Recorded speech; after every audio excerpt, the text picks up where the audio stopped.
और दोस्तों, मैं हूँ आप सभी की दोस्त प्रेरणा गौड़ और आज मैं मेरे द्वारा लिखित एक कहानी शारदा आप सभी के साथ शेयर करती हूँ, जो कुछ इस तरह है।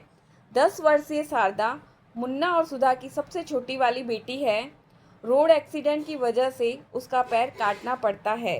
शारदा के पिता मुन्ना सब्जी मंडी में सब्जी का ठेला लगाते हैं और माता सुधा बड़े बड़े घरों में बर्तन मांजने का काम करती है। मुन्ना के 5 बेटियां हैं और एक बेटा। सबसे छोटी शारदा का जब से एक्सीडेंट हुआ है, मुन्ना और सुधा के जीवन में अफरा तफरी मच गई है। अस्पताल में डॉक्टर ने भी शारदा के पैर काटने की बात कह दी। मुन्ना और सुधा बहुत दुखी हो जाते हैं, लेकिन फिर भी अपने आप को संभालते हुए पैर काटने की हामी भरते हैं। पैर काटने के बाद शारदा को घर लाया जाता है। कुछ दिन बाद शारदा स्कूल जाने की जिद करती है। पिता मुन्ना और सुधा उसके स्कूल जाने की इच्छा को देखते हुए उसे वैसाखी लाकर देते हैं। वैसाखी के सहारे शारदा स्कूल जाने लगती है। शारदा पढ़ने में बहुत होशियार है। क्लास टीचर शारदा की मेहनत को देखकर बहुत खुश रहा करती है। 9th क्लास में शारदा पूरी क्लास में फर्स्ट आती है। उसके माता पिता मुन्ना और सुधा स्कूल जाते हैं। टीचर कहती है, आपकी बेटी पढ़ने में होशियार है और क्लास में फर्स्ट आई है। इसका हौसला बहुत बड़ा है, आप इसे आगे पढ़ाते रहिए। सुधा, जी मैडम, मेरी बेटी वास्तव में पढ़ने में होशियार है। अगर ये ज़िद नहीं करती तो शायद हम इसे पैर कटने के बाद स्कूल नहीं डालते।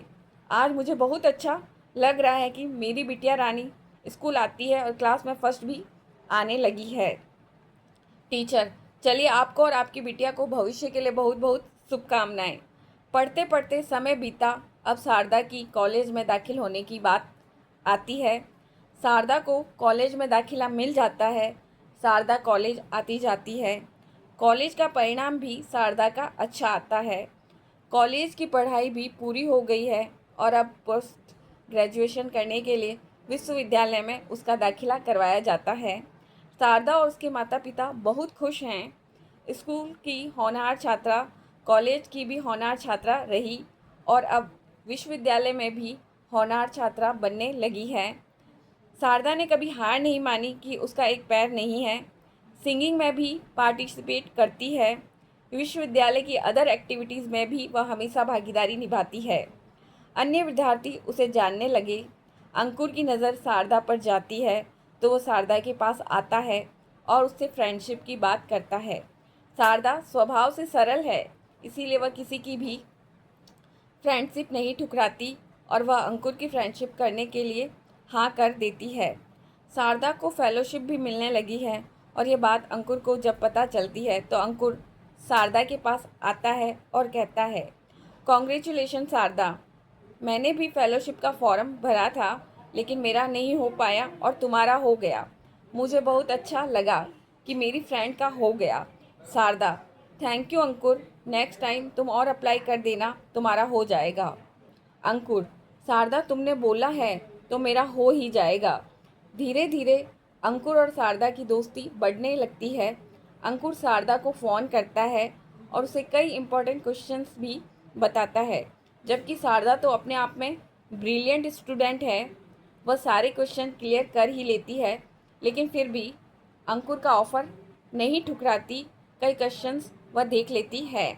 अंकुर हर काम में शारदा की मदद करता है, चाहे लाइब्रेरी से किताबें लानी हो, चाहे असाइनमेंट बनाना हो। हर जगह अंकुर शारदा के साथ नज़र आता है। एक दिन अंकुर शारदा को कॉल करता है, शारदा, हम लोग पढ़ाई तो खूब करते हैं, आज मूवी का प्लान क्यों नहीं बना लेती हो? चलो मूवी देखने चलते हैं। शारदा, ठीक है, हम मूवी देखने चलेंगे, लेकिन हमारे साथ और कौन कौन होगा? अंकुर, हमारे साथ कोई नहीं, सिर्फ मैं और तुम। शारदा थोड़ी देर असहज स्थिति में आ जाती है और फिर कहती है, ठीक है अंकुर, चलते हैं।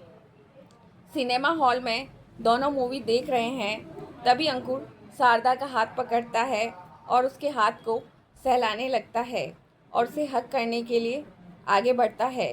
तभी शारदा उसे रोकती है और कहती है, अंकुर तुम ये क्या कर रहे हो? अंकुर, शारदा तुम्हारे ऊपर मेरा हक है, तुम मुझे नहीं रोक सकती।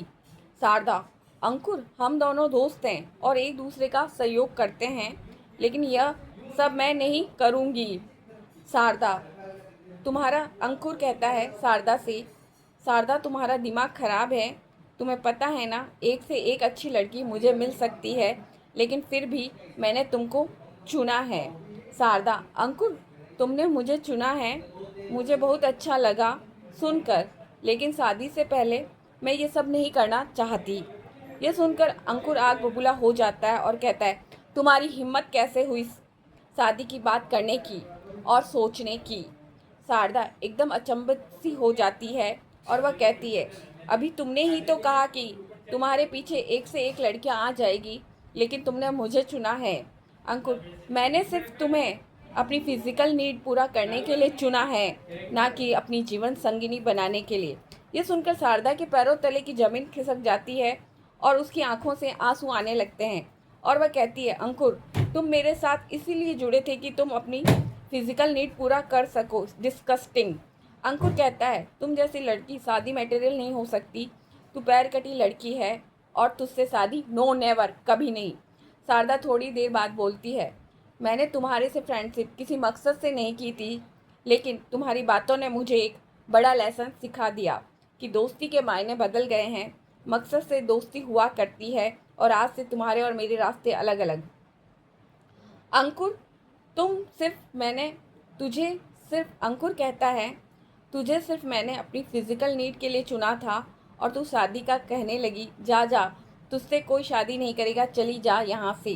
शारदा, अंकुर, मुझे भी शौक नहीं है तुम्हारे साथ रुकने का, लेकिन मैं एक बात बताती हूँ, तुम जैसे लड़के विकलांग लड़की के इमोशन के साथ भी खेल लिया करते हो और अपनी फिजिकल नीड के लिए जो भी होता है वो कर लेते हो, ये बात बहुत ही घटिया है। अंकुर, हाँ, तू विकलांग है और मैंने अपनी फिजिकल नीड के लिए तेरे साथ खेल खेला, कुछ बिगाड़ सकती है तो बिगाड़ ले मेरा।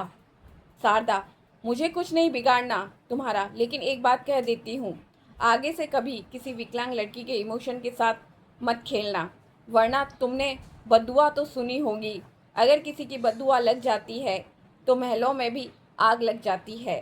शारदा घर चली जाती है।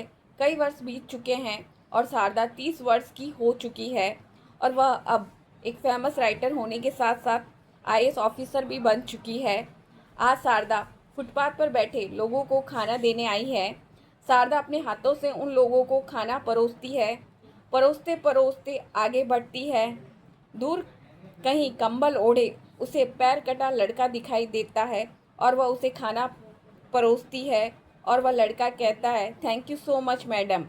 उसकी आवाज़ सुनकर शारदा उसके मुंह पर ओढ़े कंबल को हटाती है और उसे देखकर कहती है, अंकुर तुम। तो दोस्तों, ये थी मेरे द्वारा लिखित कहानी शारदा। आपको कैसे लगी कमेंट करके बताइएगा और चैनल को सपोर्ट कीजिएगा। राधे राधे।